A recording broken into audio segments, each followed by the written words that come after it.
Xin chào. Xin chào Vietnam. Thank you. Thank you so much. Thank you. Please.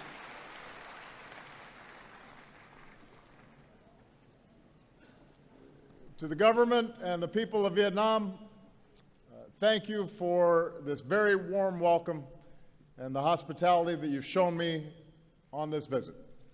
And thank all of you for being here today.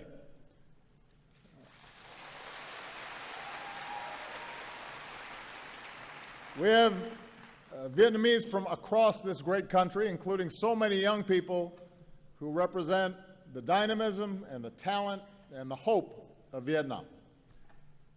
On this visit, my heart has been touched by the kindness for which the Vietnamese people are known. And the many people who've been lining the streets, smiling and waving, I feel the friendship between our peoples. Last night, I visited the old quarter here in Hanoi and enjoyed some outstanding Vietnamese food, tried some bún cha.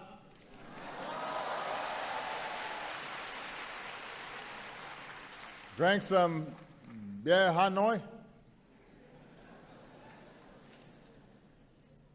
But I have to say, the busy streets of this city, I've never seen so many motorbikes in my life. So I haven't had to try to cross the street so far, but maybe when I come back and visit, you can tell me how. I am not the first American president to come to Vietnam in recent times, but I am the first, like so many of you, who came of age after the war between our countries. When the last U.S. forces left Vietnam, I was just 13 years old.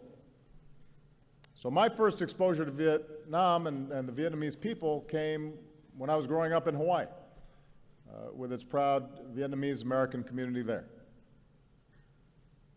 At the same time, many people in this country are much younger than me.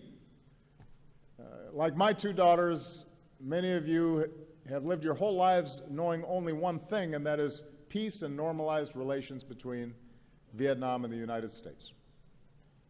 So I come here mindful of the past, mindful of our difficult history, but focused on the future, the prosperity, security, and human dignity that we can advance together. I also come here with a deep respect for Vietnam's ancient heritage.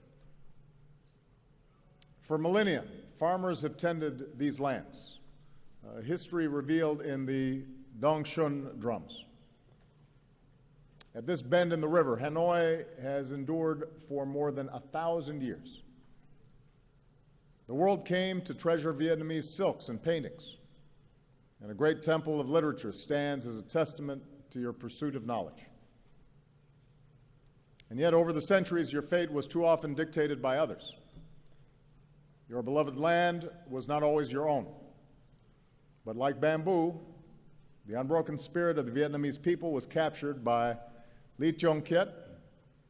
The Southern Emperor rules the southern land. Our destiny is writ in heaven's book. So today, we also remember the longer history between Vietnamese and Americans that is too often overlooked. More than 200 years ago, when our founding fathers, Thomas Jefferson, sought rice for his farm, he looked to the rice of Vietnam, which he said had the reputation of being whitest to the eye, best flavored to the taste, and most productive. And soon after, American trade ships arrived in your ports seeking commerce. During the Second World War, Americans came here to support your struggle against occupation. When American pilots were shot down, the Vietnamese people helped rescue them. And on the day that Vietnam declared its independence, crowds took to the streets of this city, and Ho Chi Minh evoked the American Declaration of Independence. He said, all people are created equal. The Creator has endowed them with inviolable rights. Among these rights are the right to life, the right to liberty, and the right to pursuit of happiness. In another time, the profession of these shared ideals and our common story of throwing off colonialism might have brought us closer together sooner. but instead Cold War rivalries and fears of communism pulled us into conflict. Like other conflicts throughout human history, we learned once more a bitter truth, that war, no matter what our intentions may be, brings suffering and tragedy. At your war memorial, not far from here, and with family altars across this country, you remember some 3 million Vietnamese soldiers and civilians on both sides who lost their lives. At our memorial wall in Washington, we can touch the names of 58,315 Americans who gave their lives in the conflict. In both our countries, our veterans and families of the fallen still ache for the friends and loved ones that they lost. Just as we learned in America that even if we disagree about a war, we must always honor those who serve and welcome them home with the respect they deserve, we can join together today, Vietnamese and Americans, and acknowledge the pain and the sacrifices on both sides. More recently, over the past 2 decades, Vietnam has achieved enormous progress, and today the world can see the strides that you have made. With economic reforms and trade agreements, including with the United States, you have entered the global economy, selling your goods around the world. More foreign investment is coming in, and with one of the fastest growing economies in Asia, Vietnam has moved up to become a middle-income nation. We see Vietnam's progress in the skyscrapers and high-rises of Hanoi and Ho Chi Minh City, new shopping malls and urban centers. We see it in the satellites Vietnam puts into space and a new generation that is online, launching startups and running new ventures. We see it in the tens of millions of Vietnamese connected on Facebook and Instagram. And you're not just posting selfies, although I hear you do that a lot. And so far, there have been a number of people who have already asked me for selfies. You're also raising your voices for causes that you care about, like saving the old trees of Hanoi. So all this dynamism has delivered real progress in people's lives.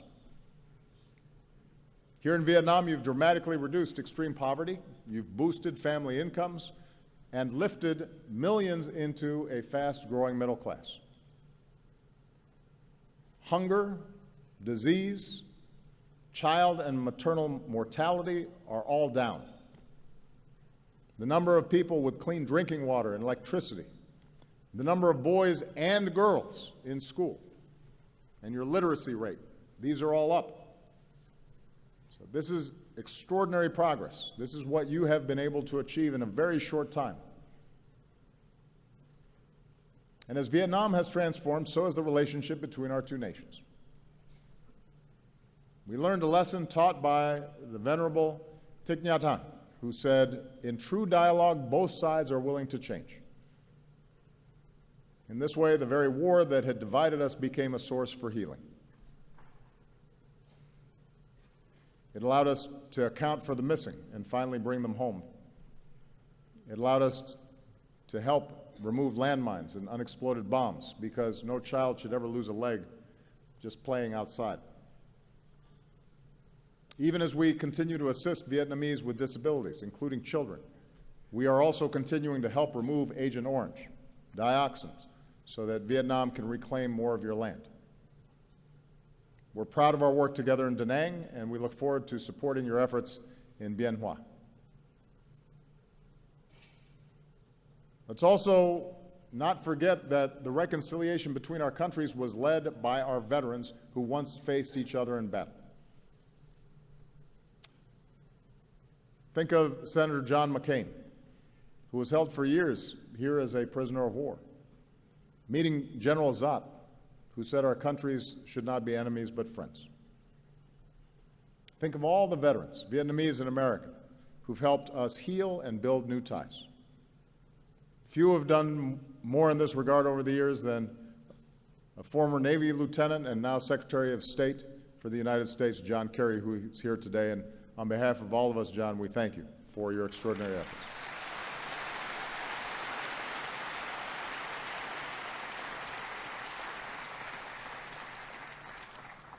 Because our veterans showed us the way, because warriors had the courage to pursue peace, our peoples are now closer than ever before.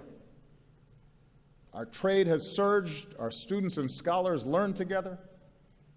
We welcome more Vietnamese students to America than from any other country in Southeast Asia. And every year you welcome more and more American tourists, including young Americans with their backpacks, to Hanoi's 36 streets and the shops of Hoi An and the imperial city of Hue. As Vietnamese and Americans, we can all relate to those words written by Van Cao. From now, we know each other's homeland. From now, we learn to feel for each other. As president, I've built on this progress. With our new comprehensive partnership, our governments are working more closely together than ever before. And with this visit, we've put our relationship on a firmer footing for decades to come.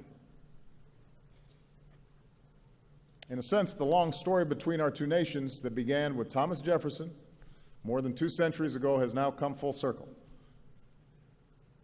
It's taken many years and required great effort. But now we can say something that was once unimaginable. Today, Vietnam and the United States are partners. And I believe our experience holds lessons for the world. At a time when many conflicts seem intractable, seem as if they will never end, we have shown that hearts can change and that a different future is possible when we refuse to be prisoners of the past. We've shown how peace can be better than war. We've shown that progress in human dignity is best advanced by cooperation and not conflict. That's what Vietnam and America can show the world. Now, America's new partnership with Vietnam is rooted in some basic truths. Vietnam is an independent, sovereign nation, and no other nation can impose its will on you or decide your destiny.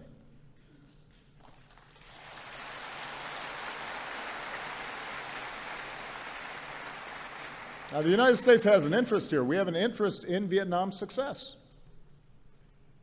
But our comprehensive partnership is still in its early stages. And with the time I have left, I want to share with you the vision that I believe can guide us in the decades ahead. First, let's work together to create real opportunity and prosperity for all of our people. We know the ingredients for economic success in the 21st century. In our global economy, investment and trade flows to wherever there is rule of law, because no one wants to pay a bribe to start a business. Nobody wants to sell their goods or go to school if they don't know how they're going to be treated. In knowledge-based economies, jobs go to where people have the freedom to think for themselves and exchange ideas and to innovate. And real economic partnerships are not just about one country extracting resources from another. They're about investing in our greatest resource, which is our people and their skills and their talents, whether you live in a big city or a rural village. And that's the kind of partnership that America offers. As I announced yesterday, the Peace Corps will come to Vietnam for the first time with a focus on teaching English. And a generation after young Americans came here to fight, a new generation of Americans are going to come here to teach and build and deepen the friendships between us.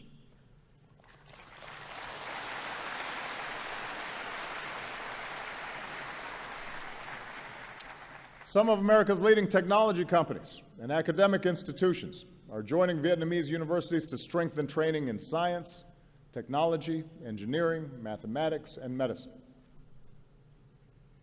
Because even as we keep welcoming more Vietnamese students to America, we also believe that young people deserve a world-class education right here in Vietnam. It's one of the reasons why we're very excited that this fall, the new Fulbright University of Vietnam will open in Ho Chi Minh City, this nation's first independent nonprofit university. where there will be full academic freedom and scholarships for those in need.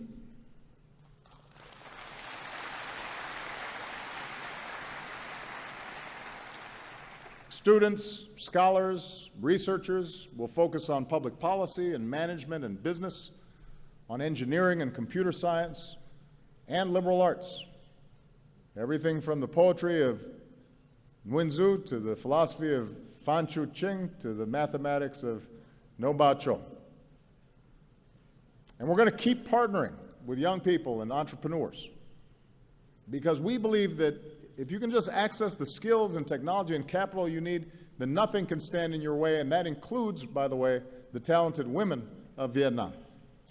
We think gender equality is an important principle. From Cheong sisters to today, strong, confident women have always helped move Vietnam forward. And the evidence is clear. I say this wherever I go around the world. Families, communities, and countries are more prosperous when girls and women have an equal opportunity to succeed in school and at work and in government. That's true everywhere, and it's true here in Vietnam.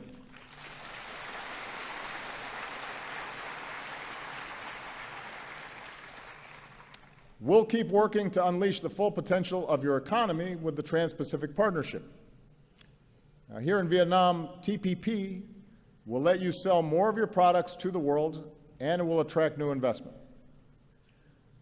TPP will require reforms to protect workers and rule of law and intellectual property. And the United States is ready to assist Vietnam as it works to fully implement its commitments. I want you to know that as President of the United States, I strongly support TPP because you'll also be able to buy more of our goods, made in America. Moreover, I support TPP because of its important strategic benefits.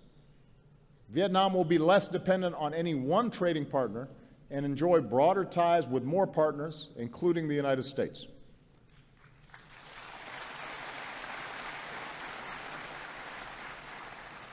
And TPP will reinforce regional cooperation. It will help address economic inequality and will advance human rights with higher wages and safer working conditions. For the first time here in Vietnam, the right to form independent labor unions and prohibitions against forced labor and child labor. And it has the strongest environmental protections and the strongest anti-corruption standards of any trade agreement in history. That's the future TPP offers for all of us, because all of us, the United States, Vietnam, and the other signatories, will have to abide by these rules that we have shaped together.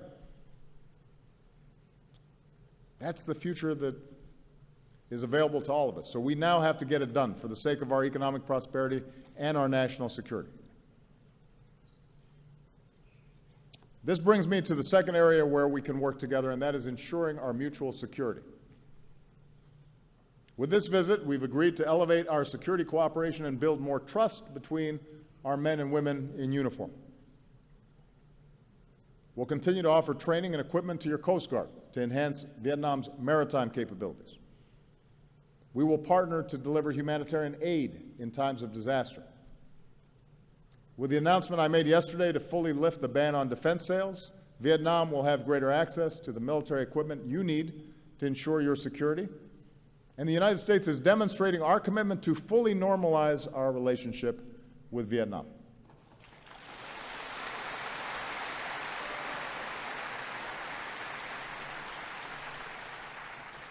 More broadly, the 20th century has taught all of us, including the United States and Vietnam, that the international order upon which our mutual security depends is rooted in certain rules and norms. Nations are sovereign, and no matter how large or small a nation may be, its sovereignty should be respected, and its territory should not be violated. Big nations should not bully smaller ones. Disputes should be resolved peacefully.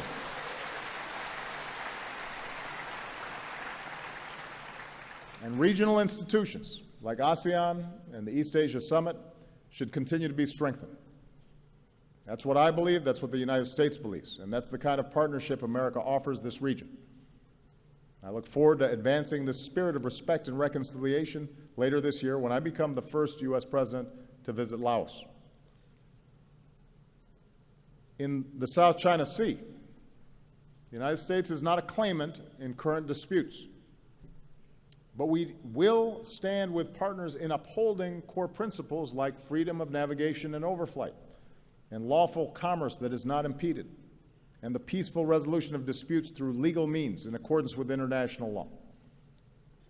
And as we go forward, the United States will continue to fly, sail, and operate wherever international law allows, and we will support the right of all countries to do the same.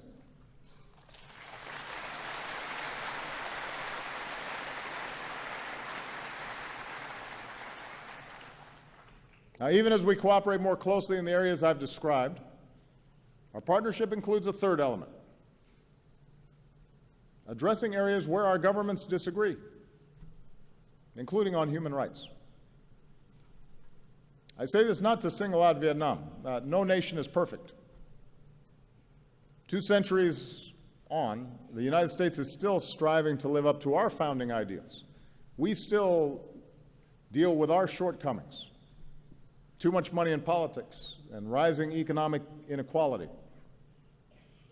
racial bias in our criminal justice system, women still not being paid as much as men doing the same job. We still have problems, and we're not immune from criticism. I promise you, I hear it every day. But that's scrutiny, that open debate, confronting our imperfections and allowing everybody to have their say, has helped us grow stronger and more prosperous and more just. So I've said this before: the United States does not seek to impose our form of government on Vietnam. The rights I speak of, I believe, are not American values. I think they are universal values, written into the Universal Declaration of Human Rights. They're written into the Vietnamese Constitution, which states that citizens have the right to freedom of speech and freedom of the press, and have the right of access to information, the right to assembly, the right to association, and the right to demonstrate. That's in the Vietnamese Constitution.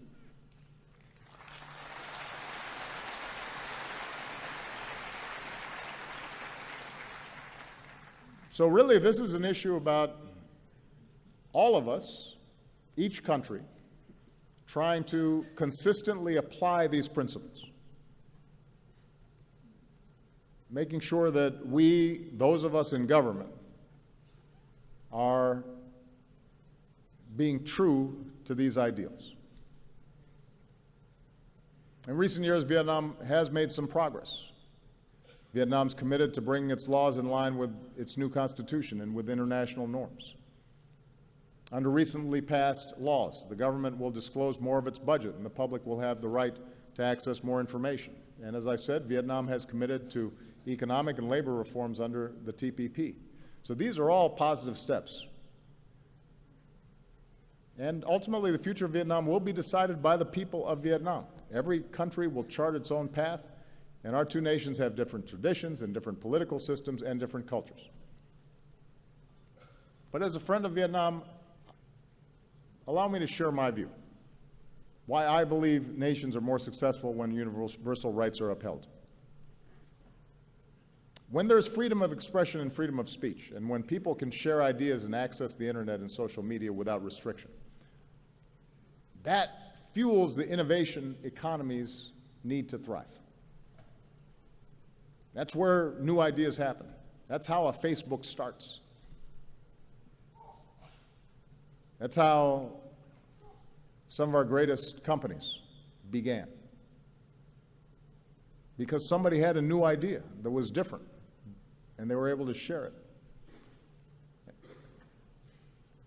When there's freedom of the press, when journalists and bloggers are able to shine a light on injustice or abuse, that holds officials accountable and builds public confidence that the system works. When candidates can run for office and campaign freely, and voters can choose their own leaders in free and fair elections, it makes the countries more stable because citizens know that their voices count and that peaceful change is possible. And it brings new people into the system. When there's freedom of religion, it not only allows people to fully express the love and compassion that are at the heart of all great religions, but it allows faith groups to serve their own communities through schools and hospitals and care for the poor and the vulnerable. And when there's freedom of assembly and citizens are free to organize in civil society, then countries can better address challenges that government sometimes cannot solve by itself. So it is my view that upholding these rights is not a threat to stability, but actually reinforces stability and is the foundation of progress. After all, it was a yearning for these very rights that inspired people around the world, including Vietnam, to throw off colonialism. And I believe that upholding these rights is the fullest expression of the independence that so many cherish, including here, in a nation that proclaims itself to be of the people, by the people, and for the people. Vietnam will do it differently than the United States does. And each of us will do it differently from many other countries around the world. But there are these basic principles that I think we all have to try to work on and improve. And I say this as somebody who's about to leave office. So I have the benefit of almost 8 years now of reflecting on how our system has worked and interacting with countries around the world who are constantly trying to improve their systems as well. Now, finally, our partnership, I think, can meet global challenges that no nation can solve by itself.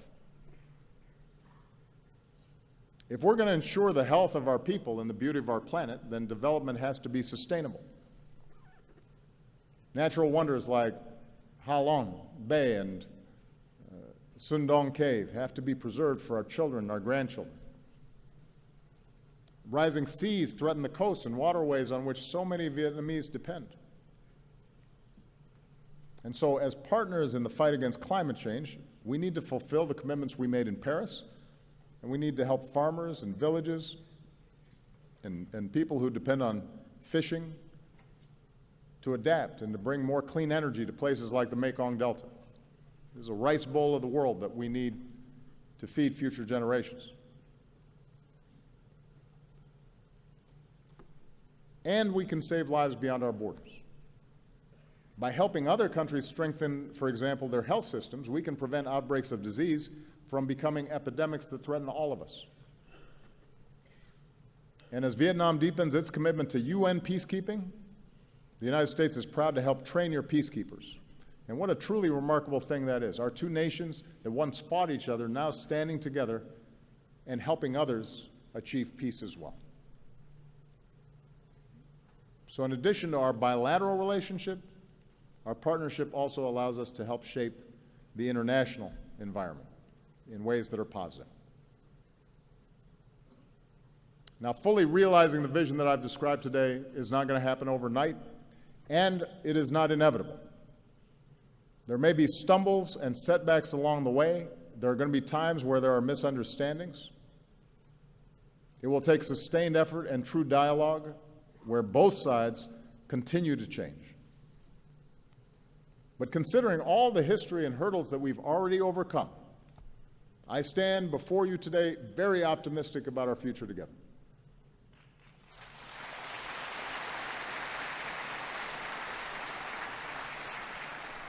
And my confidence is rooted, as always, in the friendship and shared aspirations of our peoples. I think of all the Americans and Vietnamese who have crossed a wide ocean, some reuniting with families for the first time in decades, and who, like Jin Kong Sun said in his song, have joined hands in opening their hearts and seeing our common humanity in each other.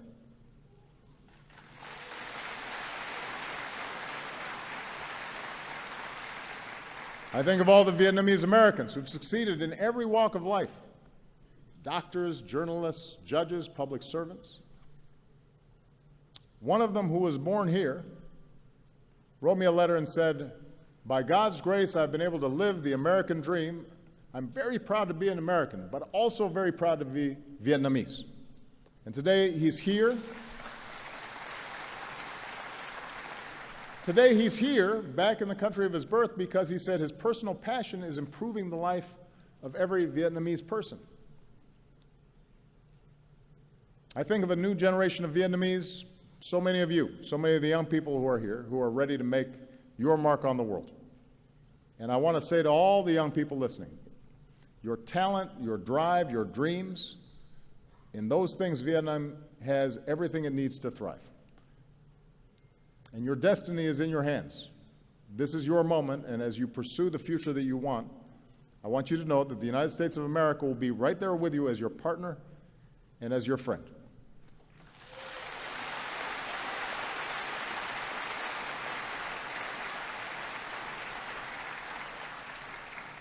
And many years from now, when even more Vietnamese and Americans are studying with each other, innovating and doing business with each other, standing up for our security and promoting human rights and protecting our planet with each other, I hope you think back to this moment and draw hope from the vision that I've offered today.